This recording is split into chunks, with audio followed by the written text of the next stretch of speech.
Here is the riddle at the heart of Petra, a city of tens of thousands of people in a desert with almost no rain, fed by flash floods that should have killed them. The Nabateans solved that riddle so completely that their water system has been called one of the greatest hydraulic achievements of the ancient world. It began with the floods themselves. When the winter storms broke, water came roaring down the canyons toward the city center, and especially down the great gorge of the Sick, the very entrance to Petra.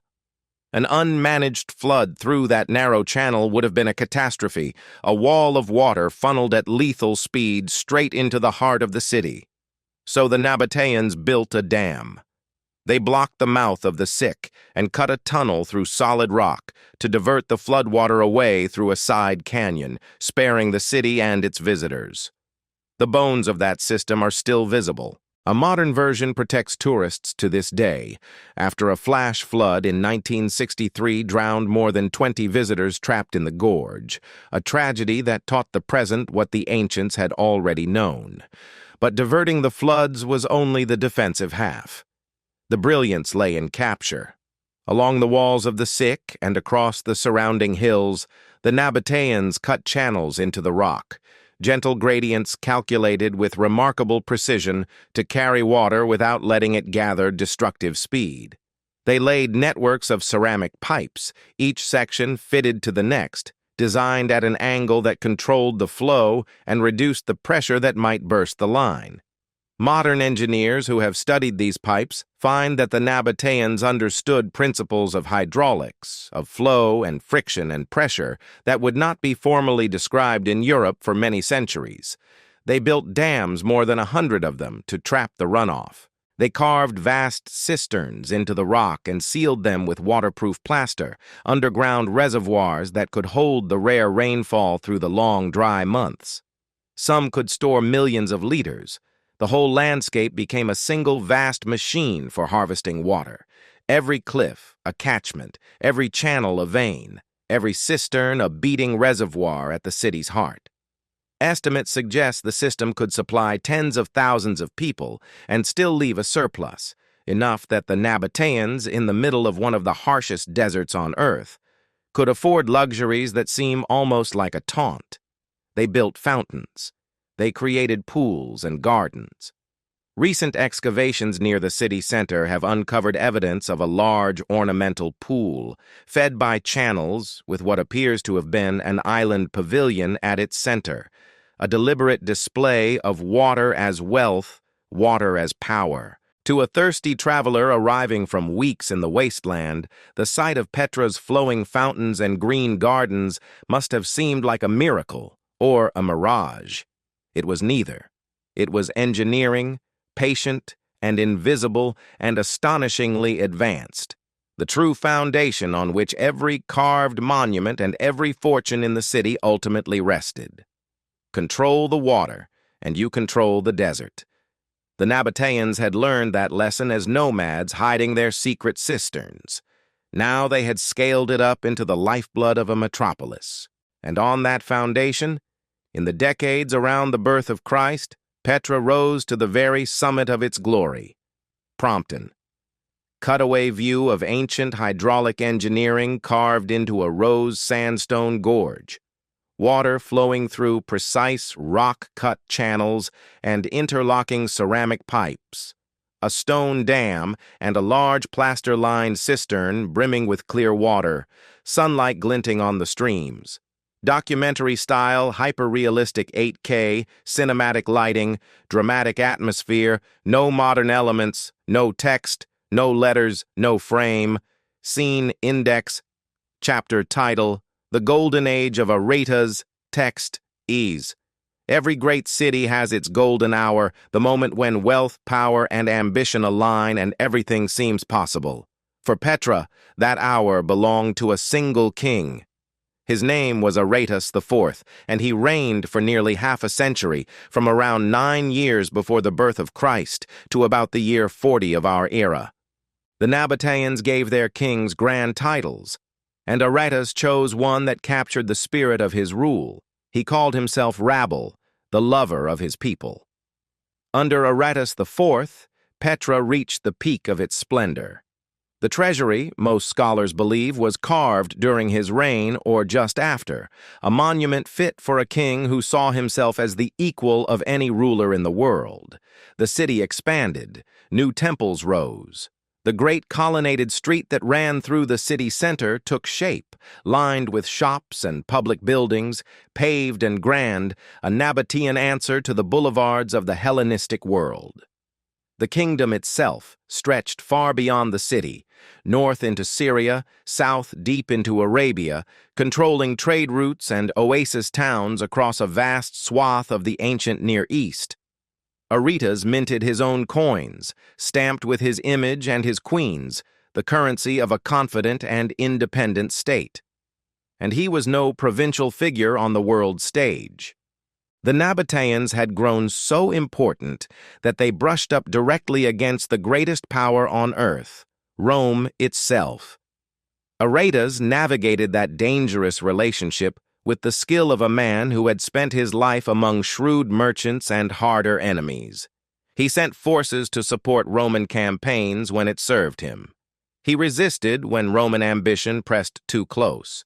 He played the game of empires and survived it, keeping his kingdom independent at a time when Rome was swallowing the nations around it one by one. His name even reaches us through an unexpected source. In the New Testament, the Apostle Paul describes escaping from the city of Damascus by being lowered over the wall in a basket, fleeing the governor under King Aretas, almost certainly this same Aretas IV, whose authority at that moment extended over that great city.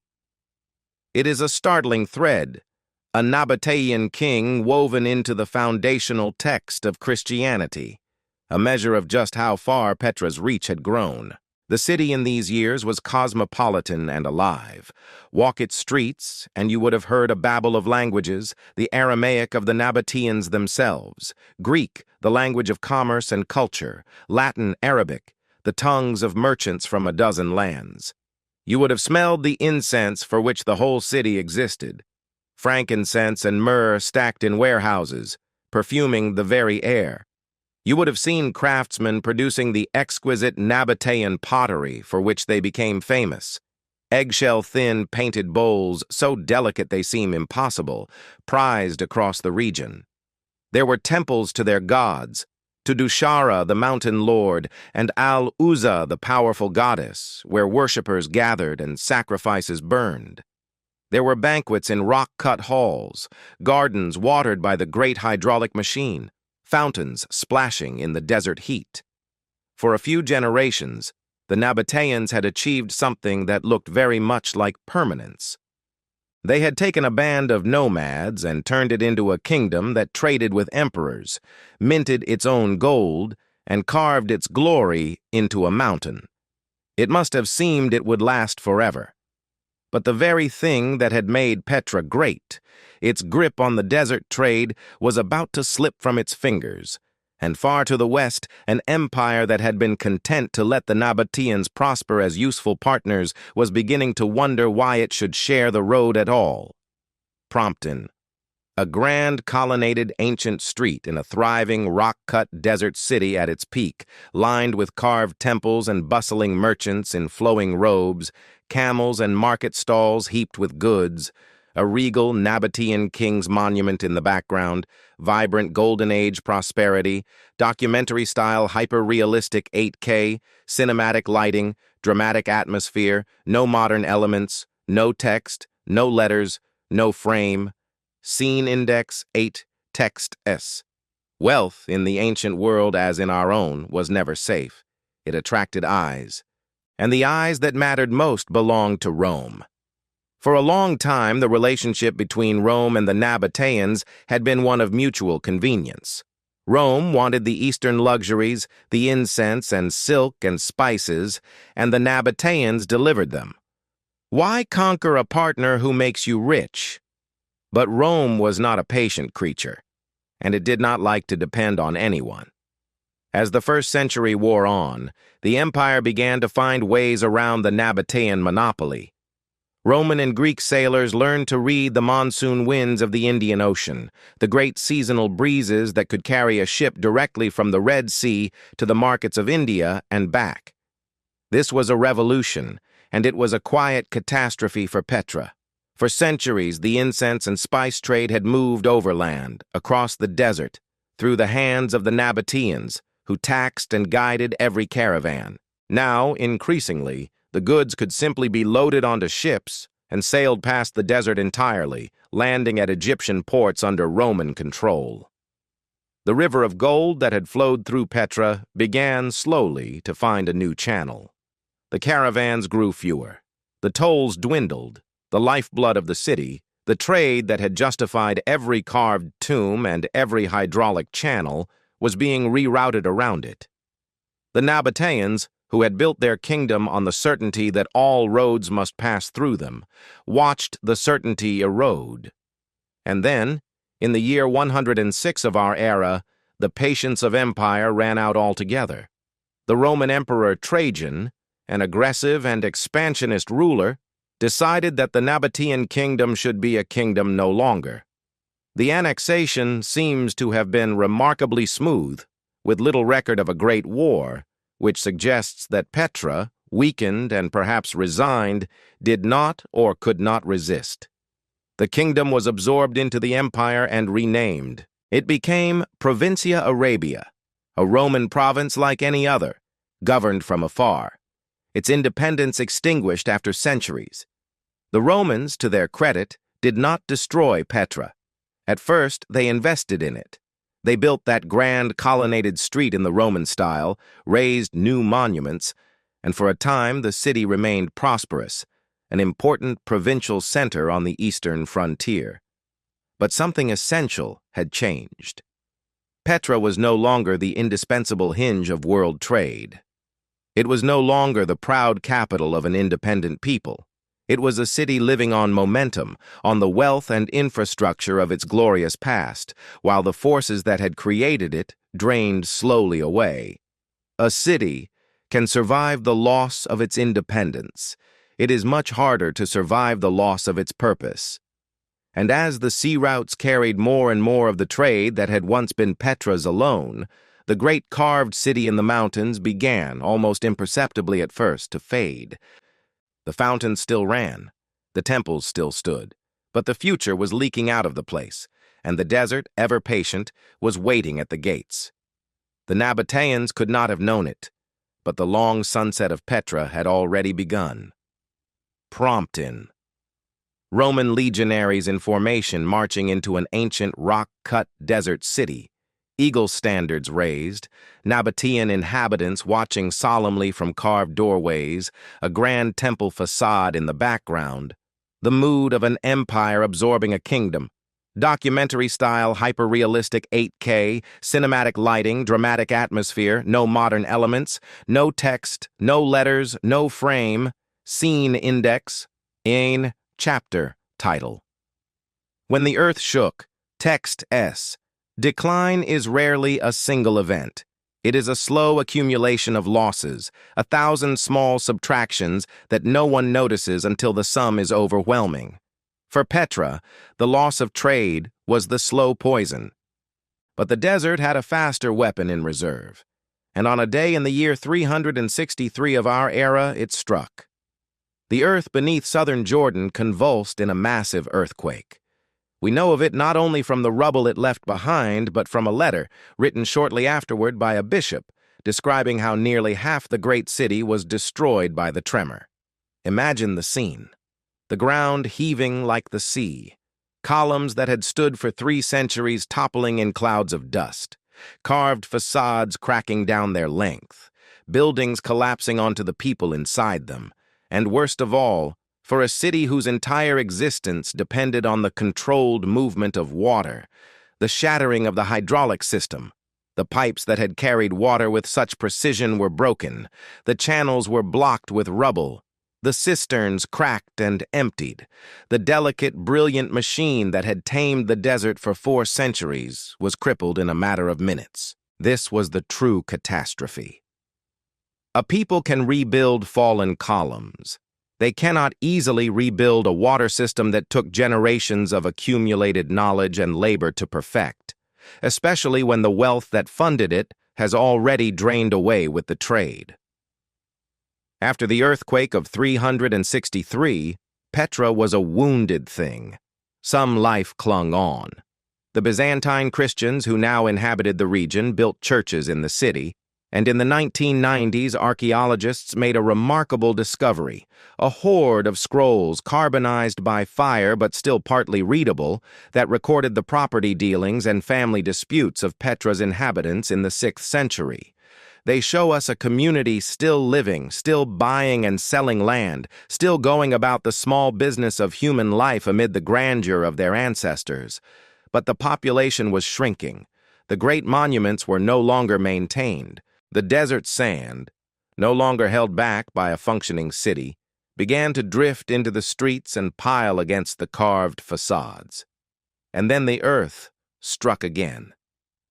In the year 551, another powerful earthquake rocked the region, and whatever recovery Petra had managed was largely undone.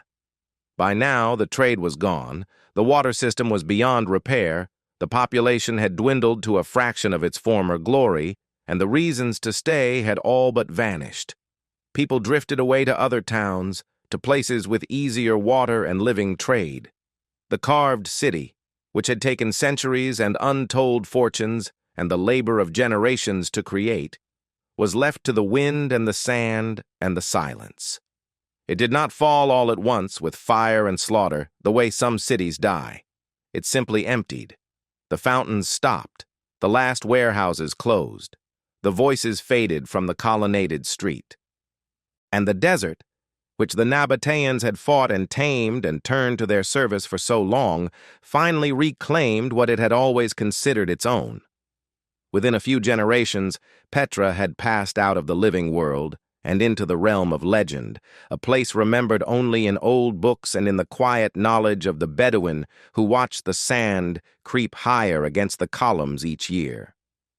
Prompton, a monumental ancient rock-cut temple interior in the violent moment of an earthquake, massive columns toppling and cracking, dust and debris filling the air, shafts of light piercing the collapsing structure, terror and destruction, documentary-style hyper-realistic 8K, cinematic lighting, dramatic atmosphere, no modern elements, no text, no letters, no frame, scene index 10 text ease. How does a city disappear?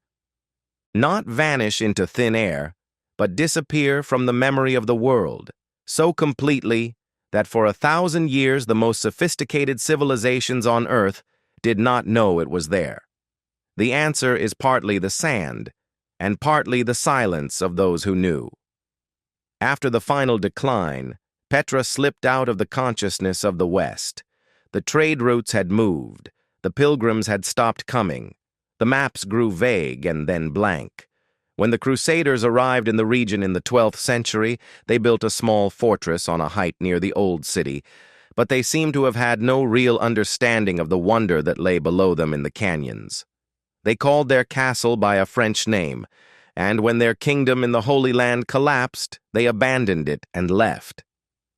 After that, for the better part of 600 years, no European set foot in Petra, or if any did, they left no record that survived.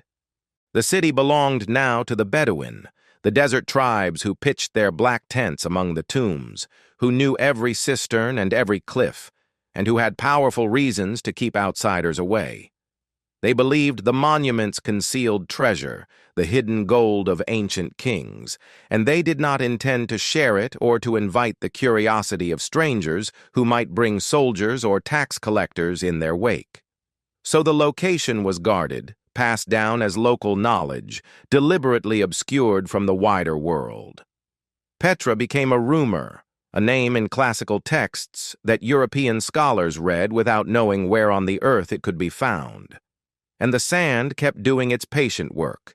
Year after year, season after season, the wind carried the desert into the valley, drifting it against the facades, filling the rock-cut chambers, burying the lower levels of the city ever deeper. The colonnaded street vanished beneath meters of debris. The great monuments stood with their feet sunk in sand. Whole districts of the ancient city, the ordinary houses and workshops and markets where the tens of thousands had actually lived, were swallowed entirely, leaving only the tallest, proudest facades thrusting up out of the dunes like the masts of a drowned ship. This is the crucial thing to understand, and it sets up everything that follows. What survived above the sand, even at its most magnificent, was never the whole city. It was the skyline. It was the carved cliff faces, the tombs and temples cut high into the rock where the sand could not entirely cover them. Everything at ground level, everything that made Petra a living city rather than a necropolis of grand facades, was hidden. And so when Petra finally returned to the knowledge of the world, when a disguised Swiss explorer talked his way through the sick in 1812 and gazed up at the treasury, even he saw only a fraction of what had been. He saw the masts of the drowned ship and mistook them for the whole vessel. He had rediscovered Petra, but Petra had not finished hiding. The greatest part of its secret still lay beneath the sand, waiting, and it would take another 2 centuries, and a way of seeing that no ancient or medieval mind could have imagined, before anyone realized just how much was still down there. Prompton.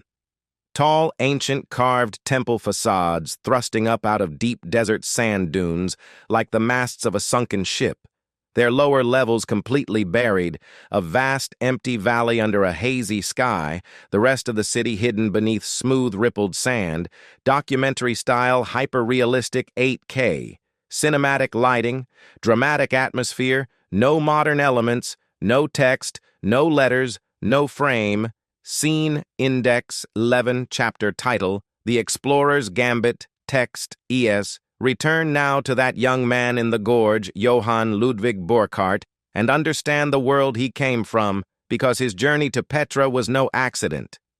Burckhardt was a Swiss-born scholar, brilliant and restless, who had attached himself to a British association dedicated to exploring the interior of Africa. To prepare, he had spent years in the Middle East perfecting his Arabic, studying the Quran, immersing himself so deeply in the language and customs of the region that he could pass as a Muslim traveler from the distant edges of the Islamic world. He took the name Sheikh Ibrahim ibn Abdallah, and he played the role so convincingly that he traveled for years among people who would have killed a Christian European spy without hesitation. In 1812, he was making his way from Syria toward Cairo, and as he traveled, he heard the local people speak of ancient ruins hidden in a valley in the mountains, a place the Bedouin guarded and outsiders did not see. Burckhardt knew his classical texts. He knew the lost city of Petra was somewhere in this region, unfound for centuries. And he formed a plan as audacious as it was dangerous. He could not simply ask to see the ruins. To show too much interest in ancient stones would mark him instantly as a treasure hunter or a spy and seal his fate. So he invented a piece of piety. He let it be known that he had made a vow to sacrifice a goat at the tomb of the prophet Aaron, the brother of Moses, which local tradition placed on a mountain called Jabal Harun on the far side of the hidden valley. It was a request a devout Muslim might plausibly make, and it required him to pass directly through the ruins to reach the holy site. He hired a guide, bought a goat, and set out, his heart, no doubt, pounding beneath his calm exterior. As they entered the Sick, that great cleft in the rock, Burckhardt forced himself to play the part. He could not stop and stare. He could not measure or sketch or exclaim. His guide was watching him, and the slightest sign that this pilgrim cared more for old stones than for his sacred vow would betray everything. So Burckhardt walked, and looked from the corner of his eye, and burned every image into his memory. He passed the treasury glowing in the filtered light, and recorded it in his mind. He moved through the valley past tomb after tomb, theater and temple, the drowned grandeur of a vanished kingdom, all while maintaining the fiction of a man on his way to make a sacrifice. His guide grew suspicious anyway, grumbling that this stranger seemed far too interested in the works of the infidels and might be after the hidden treasure. Burckhardt, thinking fast, replied with apparent indifference, performed his sacrifice at the foot of Aaron's mountain as the light failed, and left without lingering. It was a masterclass in nerve. He had walked through one of the lost wonders of the ancient world under the eyes of men who would have stopped him, and he had escaped with the one thing that mattered, the knowledge of where Petra lay. He wrote it all down later in safety, cautiously concluding that these must be the ruins of the ancient city. And with those careful words, the lost capital of the Nabateans was given back to the world. But the world Burckhardt gave it back to could only see what stood above the sand. The full revelation would have to wait for an age of flight and of eyes in the sky. Prompton, a 19th-century explorer in Arab pilgrim disguise, leading a goat through a narrow rose-red gorge, glancing furtively at towering carved monuments while a suspicious Bedouin guide watches him closely. Tension and secrecy in the dim canyon light, documentary-style, hyper-realistic 8K, cinematic lighting, dramatic atmosphere, no modern elements, no text, no letters, no frame, scene, index, 12, text, S. Burckhardt's secret report set off a fever. Once the educated public of Europe learned that the fabled Petra had been found, real and standing in the mountains of Arabia, they could not stay away. Artists and adventurers and scholars began the difficult, dangerous journey to see it for themselves. In the 1830s, an English artist named David Roberts spent days in Petra and produced a series of magnificent lithographs that, when published, stunned audiences across Europe. Here at last were images of the carved facades, the treasury, the theater, the looming cliffs, rendered with romantic grandeur, and they fixed Petra in the Western imagination forever as the rose-red city, the lost wonder of the desert. A line from a Victorian poem captured the mood perfectly, describing it as a rose-red city half as old as time, and the phrase stuck so firmly that people still quote it today. Petra became one of the great romantic destinations of the age, a symbol of the mystery of the ancient world, of empires risen and fallen and forgotten. Over the following century and a half, the trickle of visitors became a stream, and serious archaeology began. Excavators cleared sand from the great monuments, mapped the tombs, uncovered the colonnaded street, studied the astonishing water system, and slowly pieced together the history of the Nabateans from the stones and the coins and the fragments of pottery they left behind. In 1985, the world formally recognized what it had recovered, and Petra was inscribed as a UNESCO World Heritage Site, protected for all of humanity. In 2007, in a global vote, it was named one of the new 7 wonders of the world, taking its place beside the Great Wall of China and the Colosseum of Rome. By any reasonable measure, the lost city had been thoroughly found. Millions of visitors walked through the Sikh each year. The monuments were photographed from every angle, mapped, studied, beloved. It would have been easy to believe there was nothing left to discover, that Petra had given up all its secrets, that the story was complete. And yet the archaeologists who knew the site best were quietly aware of an uncomfortable truth. The visible Petra, the Petra of the postcards and the lithographs, was only the part that had refused to be buried. Beneath the feet of every visitor, beneath meters of accumulated sand and debris, lay the vast majority of the ancient city, the ordinary streets and houses and structures that had never been excavated and in most cases had never even been located. Some estimates suggested that perhaps 85% of Petra remained underground, untouched, unseen, unknown.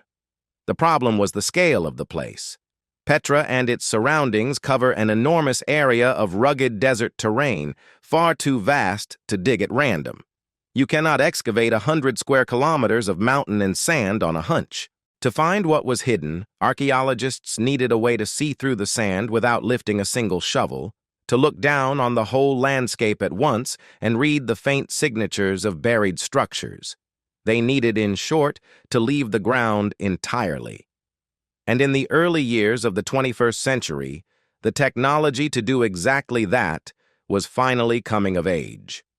Prompton, a 19th-century European artist in a wide-brimmed hat, seated at an easel before a towering rose-red rock-cut temple facade, sketching intently, Bedouin onlookers nearby, dramatic desert canyon scenery bathed in warm light, the romance of rediscovery, documentary-style hyper-realistic 8K, cinematic lighting, dramatic atmosphere, no modern elements, no text, no letters, no frame, scene index, 13, chapter title, eyes in the sky, text ease. There is a discipline now that did not exist for most of the history of archaeology, and its practitioners do not begin their work with a trowel. They begin with a screen. They are called space archaeologists, and their tools are satellites orbiting hundreds of kilometers above the Earth, equipped with cameras and sensors that can capture far more than the human eye can see. The pioneer of this field is an American archaeologist named Sarah Parcak, who has spent her career demonstrating that the ground holds secrets visible only from space. Here is the principle that makes it work. When humans build something, a wall, a platform, a foundation, and then it is buried and forgotten, it does not simply vanish. The buried structure subtly changes the ground above it. It affects how moisture is retained, how vegetation grows, how the soil and sand respond to heat and light. These differences are often far too faint for anyone standing on the surface to notice, but seen from high above, especially in certain wavelengths of light beyond the visible spectrum, in the infrared and beyond, they can resolve into ghostly patterns, the outlines of vanished walls and buried buildings glowing against the background, like a photograph slowly developing. Parcak and her colleagues had used these methods to extraordinary effect in Egypt, identifying the buried outlines of lost settlements, forgotten pyramids, and thousands of ancient tombs, all from the analysis of satellite imagery. So when attention turned to Petra, the question was natural. If so much of the city lay buried, and if the satellites could see through the sand, what might they reveal in the rose-red kingdom of the Nabateans? In the years leading up to 2016, Parcak, working with the archaeologist Christopher Tuttle, who had spent years on the ground at Petra and knew the site intimately, brought these new eyes to bear on the famous city. They gathered high-resolution satellite imagery of the area around the city center. They studied it on their screens, looking for the faint anomalies, the subtle shifts in the surface that might betray something built and buried below. And they supplemented the satellites with another tool that had only recently become practical: the drone, the small aerial camera that could fly low over the terrain and capture detailed images from angles no person on the ground could achieve. Between the satellite's God's eye view from orbit and the drone's intimate sweep just above the dunes, they had a way of seeing Petra that no Nabatean king, no Roman governor, no disguised Swiss explorer, no archaeologist with a shovel had ever possessed. They were reading the desert from above, layer by layer, anomaly by anomaly. And in an area not far from the very heart of the city, in a place that thousands of tourists walked near every single year without a second glance, the images began to show them something. A pattern in the sand, a vast, regular, unmistakably artificial shape, far too large and far too geometric to be natural, lying just beneath the surface where no one had ever thought to look. What they were seeing should not have been possible. It was right there, in the most studied lost city on Earth, in plain sight, and somehow it had escaped notice for 2,000 years. Prompton, a vast desert valley seen from extreme high altitude as if from a satellite, faint ghostly geometric outlines of an enormous buried rectangular structure emerging in the rippled sand near visible rock-cut ruins. Otherworldly aerial perspective, low raking light revealing subtle shadows, documentary-style hyper-realistic 8K, cinematic lighting, dramatic atmosphere, no modern elements, no text, no letters, no frame, scene, index, 14, text, ES. When the images were studied and the measurements taken and the discovery confirmed, the scale of it took the breath away. Buried beneath the sand, only a short distance from the center of Petra, lay an enormous monumental platform, a vast artificial structure roughly the size of an Olympic swimming pool, and in fact considerably larger, measuring some 56 meters by perhaps 49 meters at its outer extent. Within that great platform was a second, smaller enclosed platform, and on top of that, evidence of a substantial building that had once opened toward the east, approached by a monumental staircase, with a row of columns along one side. Pottery fragments scattered across the surface suggested it dated to the very height of the Nabatean kingdom, to the era of the great public building that had made Petra magnificent. This was not a tomb. It was not one of the cliff-cut facades that every visitor knew. It was a colossal ceremonial or public structure, unlike anything else recorded at the site, sitting in open ground near the city center, and it had been completely unknown to modern scholarship. The archaeologists who announced it in 2016 were careful and precise in their language, but the implication was electric. Here was a monument of the first rank, in the most famous and most thoroughly explored lost city in the world, and it had been hiding in plain sight, buried under a blanket of sand and centuries of assumptions, missed by every excavator and every tourist and every scholar who had ever come to Petra. And the deeper meaning was even greater than the single discovery. If a structure this enormous, this important, could lie undetected for 2,000 years right beside the city center, then what else was down there? The find was not just one buried building. It was proof, concrete and undeniable, that the visible Petra was indeed only the smallest fraction of the true city, that beneath the sand lay a vast metropolis still essentially unexplored, its streets and squares and public buildings and homes waiting in the dark. The rose-red city of the postcards, the wonder that millions had marveled at, turned out to be the tip of something far greater. This is what it means to say that a discovery rewrites history. It does not mean the old facts were lies. Burckhardt really did rediscover Petra. The treasury really is magnificent. But our sense of the scale of the place, of how much we knew versus how much remained hidden, was fundamentally wrong. We had been admiring the masts and calling it the ship. Now we knew, with the cold certainty of measurements taken from orbit, that the great vessel of Petra lay almost entirely submerged beneath the sand, and that generations of archaeologists, yet unborn, would spend their careers bringing it back into the light. The most famous lost city on Earth, it turned out, was still lost. We had simply not understood how completely. And the technology that revealed this, the satellite and the drone, had handed humanity a power that the Nabateans, for all their genius, could never have dreamed of, the power to see the buried past from the heavens and to read the secrets written in the sand. Prompt in, an enormous partially excavated ancient stone platform emerging from desert sand near rose-red cliffs, a monumental staircase and a row of fallen columns revealed, the vast geometric structure dwarfing nearby visible ruins, dramatic raking sunlight casting long shadows, sense of immense hidden scale, documentary-style hyper-realistic 8K, cinematic lighting, dramatic atmosphere, no modern elements, no text, no letters, no frame. Scene, Index 15, chapter title, The City Still Sleeping, text S. The discovery of the buried platform was not an ending.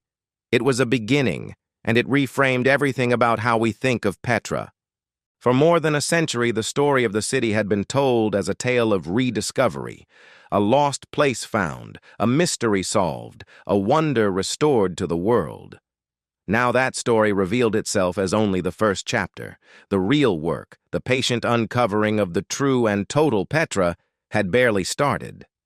Consider what this means in practical terms. The visible monuments, the 800 and more carved facades and tombs and temples, represent the part of the city that could never be fully buried because it was cut into vertical cliffs. But the heart of any living city is not its cliff faces. It is the ground, the streets where people walked, the markets where they traded, the houses where they slept, the workshops where the famous Nabatean pottery was thrown, the temples where they prayed, the public squares where the life of the community played out. Almost all of that at Petra still lies beneath the sand. Archaeologists working at the site today continue to make discoveries that would have been front-page news in any other place, and that here are simply added to the growing understanding of a city far larger and more complex than anyone realized. The great ornamental pool and garden complex near the city center, fed by the hydraulic system, has been studied and partly excavated, revealing the astonishing luxury of a water feature in the heart of a desert. New tombs, new inscriptions, new sections of the water network continue to emerge. And looming over all of it is the knowledge, now proven from space, that vast monumental structures remain entirely buried, undug, their secrets intact. The pace of this work is necessarily slow. Archaeology is not treasure hunting. Every layer must be recorded, every fragment cataloged, every structure studied in its context, and the funds and the time and the careful expertise are always limited against the sheer enormity of the site. Excavating Petra fully is not the work of years, but of generations, perhaps of centuries. There are people alive today, students just beginning their training, who will spend their entire careers unearthing this single city and will retire with the greater part of it still underground. And that is a strangely beautiful thought. We tend to imagine that the great age of discovery is behind us, that the maps are all filled in, that the romance of finding lost cities belongs to a vanished era of pith helmets and disguised explorers. Petra tells us otherwise. It tells us that even our most famous wonders, the sites we think we know completely, the places stamped on 1,000,000 postcards, may be hiding the larger part of themselves just beneath our feet, waiting for new eyes and new tools to reveal them. The Nabateans built their city to last as long as the mountain. In a sense, they succeeded beyond their wildest hopes, because most of what they built is still there, preserved and protected by the very sand that swallowed it, sleeping in the dark, waiting. The desert that buried Petra did not only destroy it, it kept it. And now, slowly, with eyes in the sky and hands in the earth, we are beginning to wake it. The full story of the Nabateans, the complete portrait of their lost capital, has not yet been told, because most of the evidence is still underground. The greatest revelations about Petra may not lie in its past at all. They may lie in its future. Prompt N. Modern archaeologists carefully excavating an ancient buried structure near towering rose-red cliffs, brushes and tools in hand, a vast, unexcavated sand-covered valley stretching beyond them, hinting at a buried city, golden desert light, sense of work just beginning, documentary-style hyper-realistic 8K, cinematic lighting, dramatic atmosphere, no modern elements, no text, no letters, no frame. Scene index inked text ease. Step back now from the sand and the satellites and consider what the Nabateans actually achieved, because the more we understand it, the more remarkable it becomes. Here was a people who began as nomads, scorned by the settled civilizations around them as wandering tent dwellers who drank no wine and built no houses. They had no great river like the Egyptians, no fertile plains like the Mesopotamians, no harbors and islands like the Greeks. They had a desert, one of the most hostile environments on the planet. And they had their wits. and from those unpromising materials, they built one of the wonders of the ancient world. The lesson of Petra is in part a lesson about the relationship between constraint and genius. The Nabateans did not succeed despite the desert. In a strange way, they succeeded because of it. The harshness of their environment forced upon them an obsession with water, a discipline of capture and storage and control that became the foundation of everything. The danger of the trade routes, the deadly distances, and the lurking bandits made the Nabatean skills indispensable and turned their knowledge of the wasteland into pure profit. The very inaccessibility of Petra, hidden in its maze of canyons, made it a fortress that armies feared to assault. At every turn, the things that should have defeated them became, in their hands, the sources of their strength. There is a deep irony woven through their story. The Nabateans grew rich on the incense trade, the frankincense and myrrh that the whole ancient world burned in worship of its gods, smoke rising to heaven as a symbol of prayer and impermanence, of things consumed and gone. Their entire civilization was built on a commodity whose purpose was to burn away into nothing. And yet they took that ephemeral wealth and turned it into the most permanent thing they could imagine, into monuments carved from the living rock, structures they hoped would defy time itself. They tried to make the fleeting eternal. They tried to write themselves into the mountain so that they could never be forgotten. And here is the final irony, the one that should give us pause. For all their genius, for all the permanence they built in stone, they were forgotten. The trade moved to the sea, the earthquakes shattered their pipes, the sand crept over their streets, and within a few generations the proud kingdom of the Nabateans became a name in old books, a ghost, a rumor whispered by the Bedouin. The mountain endured, but the people who carved it slipped out of the memory of the world for the better part of 2,000 years. The frankincense they sold burned away in an afternoon. The empire they built lasted centuries, and both, in the end, vanished into the same silence. It is the oldest story there is, the story of every great civilization that ever believed itself permanent, and it is written into the rose-red cliffs of Petra in letters that anyone who pauses can read. We are not the first people to think our works will last forever. We will not be the last to be proven wrong. The Nabateans poured their fortunes and their genius into a city they meant to be immortal, and the desert took it anyway. What it could not do, in the end, was erase it completely, and that turns out to be the most important thing of all. Promptin.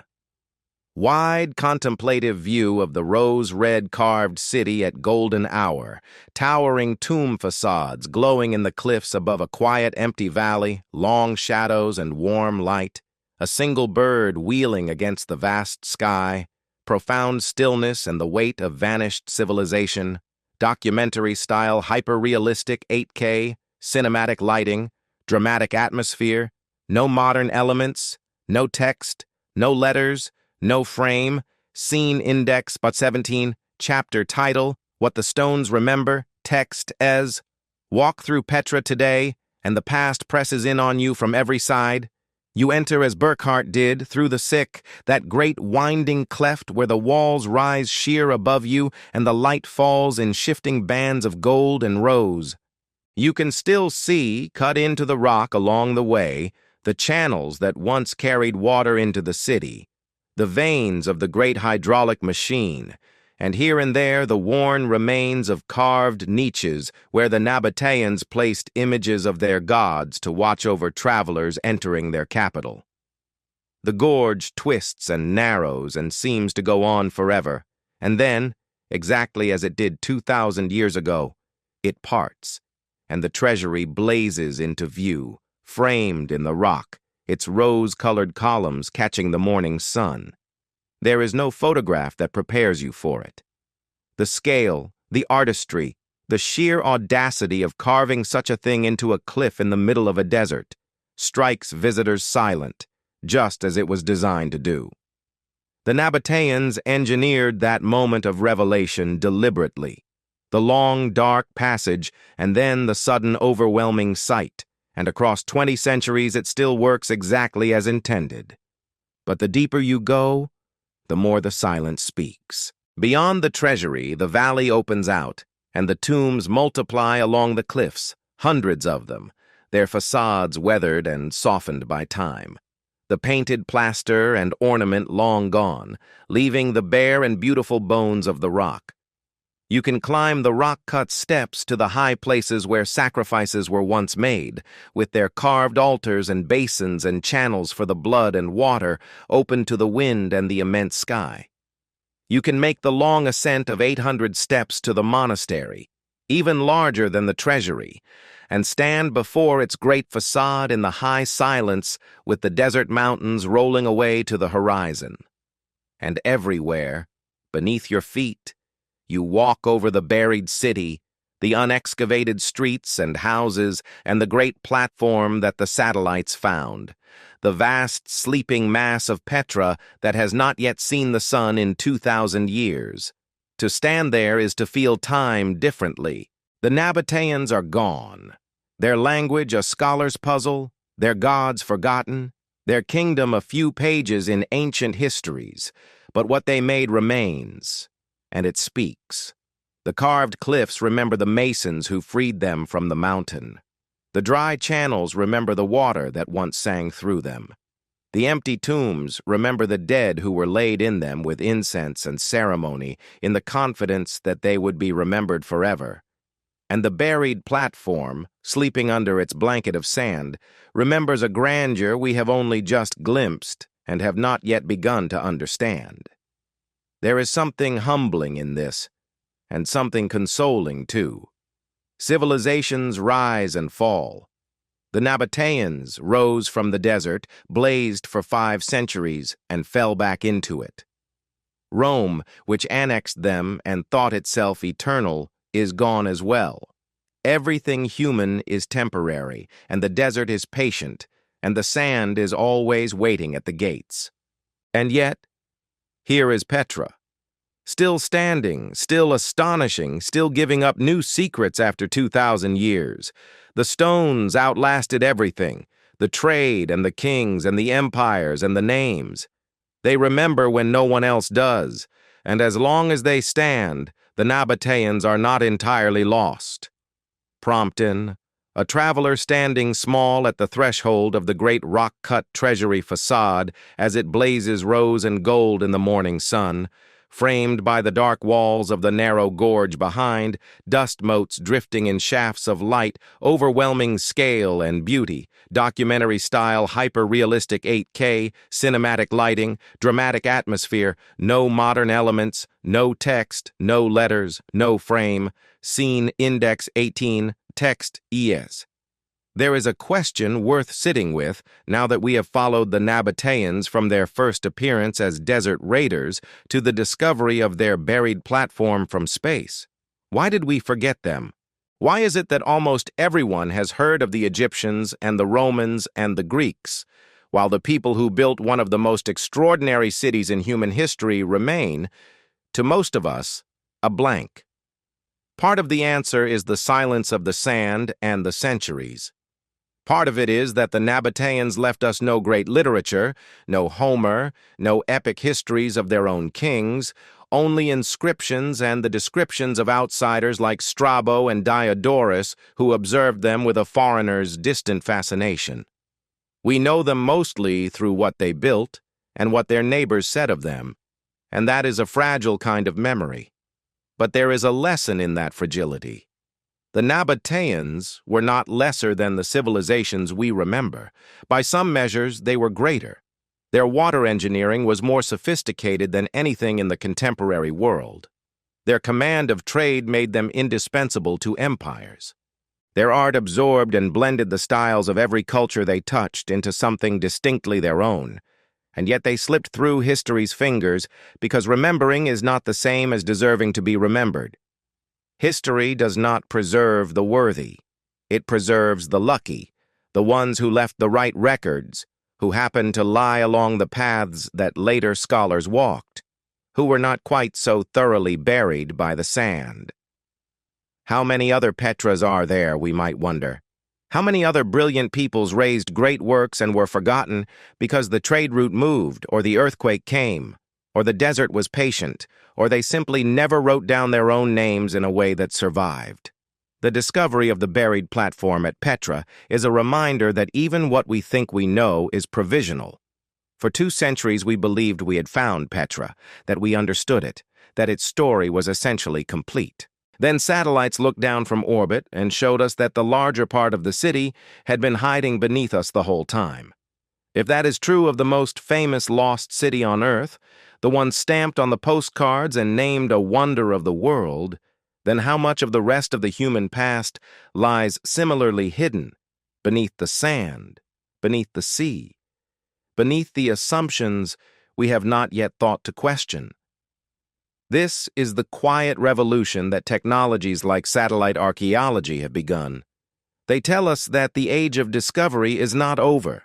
They tell us that the Earth still holds enormous secrets and that the tools to reveal them are only now coming into our hands. Every year, archaeologists using these methods identify lost settlements, forgotten roads, buried monuments, the scattered fragments of stories we did not know we had lost. The map of the human past is not finished. It is being redrawn, from above, even now. And Petra stands at the heart of that redrawing, the proof that what we have found is only ever the beginning of what is there. Prompt Den, an archaeologist studying a glowing screen of satellite imagery at dusk in a desert field camp near rose-red cliffs, faint geometric outlines of a buried structure visible on the display, the vast, dark, unexcavated valley stretching beyond, the meeting of ancient mystery and discovery, documentary-style hyper-realistic 8K, cinematic lighting, dramatic atmosphere, no modern elements, no text, no letters, no frame, scene index, 9th chapter title, The Secret in the Sand, text as. We began this journey with a question, or rather with a series of impossible-sounding claims. A city of tens of thousands in a desert where rain falls only days a year. A people who tamed the floods, carved rivers through stone, and turned a wasteland into a garden. A capital lost so completely that the West forgot it existed for 1,000 years. And beneath the most famous lost city on Earth, a second city, hidden in plain sight for 2,000 years, revealed at last by eyes in the sky. We can now answer every one of those questions, and the answers turn out to be even more remarkable than the mysteries. How did tens of thousands survive in that desert? Through the most sophisticated water engineering of the ancient world, a vast invisible machine of dams and channels and ceramic pipes and sealed cisterns that captured the rare and violent rains and parceled them out across the dry months, a system so advanced that modern engineers study it with admiration. How did a band of nomads become masters of the desert? By understanding, as no settled people could, that the wasteland was not an enemy to be crossed, but a fortress to be held and a treasure to be guarded, and by positioning themselves astride the incense trade that made the ancient world rich. How did the city vanish? Through the slow poison of trade rerouted to the sea, and then the swift catastrophe of earthquakes that shattered its temples and crippled its precious water system, until the reasons to stay all drained away, and the desert crept back in to reclaim what it had always considered its own. And how was it found, and then found again? First by a young Swiss explorer who walked into the gorge in disguise in 1812 and gave the rose-red city back to the world. And then, 2 centuries later, by archaeologists who looked down from space and saw, in the faint patterns of the sand, the outline of an enormous buried monument that proved the famous ruins were only the smallest visible fragment of a far greater hidden city. That is the secret beneath the sand. That is what rewrote history.